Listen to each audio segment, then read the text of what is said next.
வாய்க்கும் வயிற்றுக்கும் நடுவில் வாழ்கிற வாழ்க்கை எல்லாருக்கும் தெரியும். ஆனால் உசுருக்கும் மானத்துக்கும் நடுவில் வாழ்கிற வாழ்க்கை அதிலேயே கிடந்து சாகிறவனுக்கு மட்டும்தான் தெரியும்.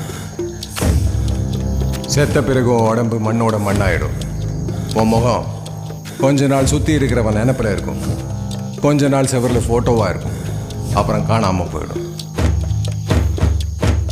நீ ஆசையாக சேர்த்து வச்ச பொருளெல்லாம் துரு பிடிச்சி போகும். உன் நிலம், வீடு, நீ சேர்த்து வச்ச பணம் எல்லாம் கை மாறி போகும். நீ வாழ்ந்த வாழ்க்கை வெறும் கனவு. ஆனால் ஒன்று மட்டும் காலம் தாண்டி நிற்கும் மகனே, அது பேரு. இப்படி ஒருத்தன் வாழ்ந்தாங்கிற பேரு. பேரு முக்கியம்.